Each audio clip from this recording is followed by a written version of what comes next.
They were beating me and starving me. Do you think they starved you or they just didn't have food? I mean, what a crazy question from Leslie Stahl. The media continue to melt down over the failures of 60 Minutes to basically allow the inmates to run the asylum. So 60 Minutes has had serious credibility and reporting problems for quite a while. It's a very biased program.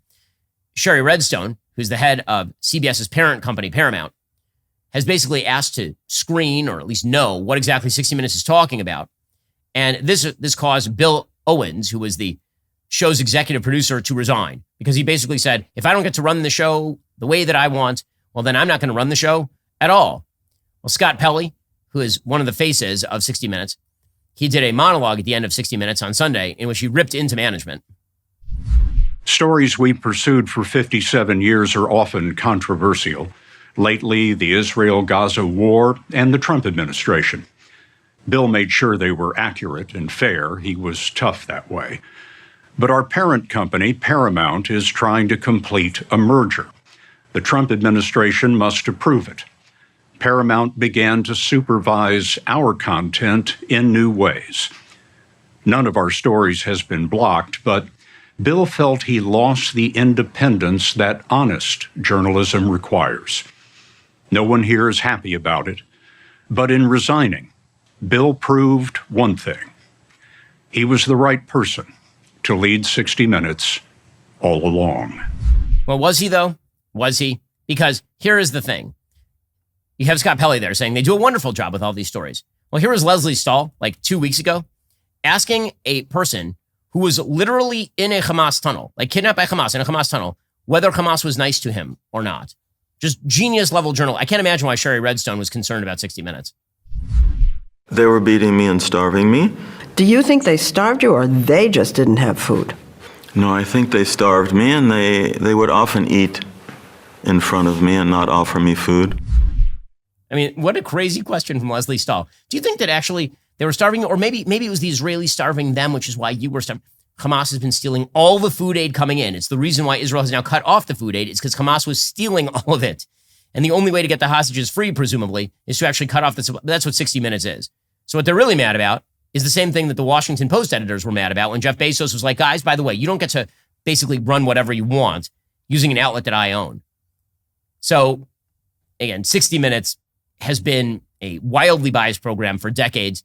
They're getting what they deserve right now. And no, Bill Owens isn't a hero for standing up to management in any way, shape, or form. China continues to grow more and more aggressive. And this is where our trade policy comes in. So if the idea was that tariffs on China were somehow going to curb their aggressive intent, that is not yet in evidence at the very, very least. And again, there have been some mixed signals from the Trump administration on this. Remember, TikTok is still operating despite the fact that there is a congressional mandate for TikTok to come to an end, or at least be divested of its Chinese ownership. Right now, China is making aggressive moves in the South China Sea, according to the Washington Post. The Philippines and China have each unfurled their flags on a disputed reef claimed by both nations in the South China Sea, escalating tensions, reigniting hostilities over Beijing's expansive territorial claims in regional waters. Now, why does that matter? Well, because the South China Sea is the source of pretty much all shipping coming from the Far East to the rest of the world and vice versa. So a lot of shipping moves through the South China Sea. I asked my friend and sponsor, Perplexity, approximately how much? And the answer is, according to estimates, 1/3 of all global maritime trade, somewhere between 30 and 33%, passes through the South China Sea every year. That's like $3.4 to $3.6 trillion worth of goods annually. It's particularly important for energy shipments. About 40% of all global petroleum products and 45% of crude oil transported by sea pass through the South China Sea. It's a crucial artery for China, Japan, South Korea, and many other Southeast Asian nations. A Chinese takeover of the South China Sea could effectively cut off the East from the West in a lot of very important ways, which is why I also asked Perplexity about China targeting islands and land masses in the South China Sea. There are a couple of areas where China has been particularly heavy on this. One is called the Spratly Islands. They've apparently reclaimed land and built artificial islands on 7 reefs in the Spratly Archipelago, equipping them with military installations, airstrips, ports, and surveillance equipment. There have also been recent standoffs, as we mentioned, at Sandy Cay, which is a small sandbar near Thitu Island, which is controlled by the Philippines. There's also the Paracel Islands. China's controlled those since 1974, but they've been increasing their militarization. They've actually been attempting to build entire islands in the Spratlys in an attempt to maximize military presence there. who controls the South China Sea, has a bottleneck on global trade, which is one of the reasons why the Chinese are attempting to turn the South China Sea into essentially a Chinese lake. Manila deployed Navy and Coast Guard ships Sunday to Sandy Cay and two neighboring islands, where its national flag was planted, according to a statement and photos from its national task force for the West Philippine Sea. And that, of course, was a response to China's Coast Guard seizing the sandbank earlier this month and then planting their own flag on it. Now, again, China is moving aggressively to consolidate space in this entire area, figuring that if it can push the U.S. Navy further and further away from Taiwan, that will also solidify its opportunity to take Taiwan or blockade Taiwan, which would completely melt down the world economy, probably comparatively to China's benefit. Now, again, the way that President Trump was attempting to deal with this was through a massive tariff on China. As I've said before, I'm totally on board with this. President Trump should be doing that, but you actually have to fulfill the preconditions before you do that. You have to make sure that you are economically ready for that, militarily ready for that, your supply chains are in order, and all the rest. The question is whether President Trump is actually doing that, this whole tariff process, because he's trying to shut down China, or because he has a sort of bizarre view of trade. And so the biggest thing right now that matters for Republicans is getting this gigantic, big, beautiful bill done. It has to get done.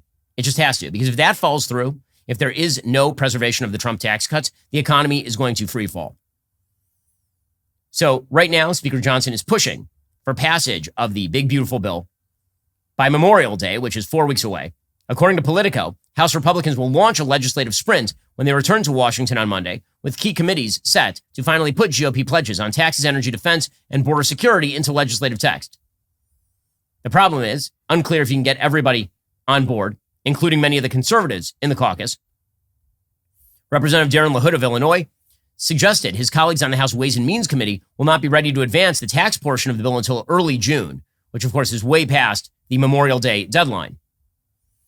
There's been a lot of infighting inside the House Republican caucus.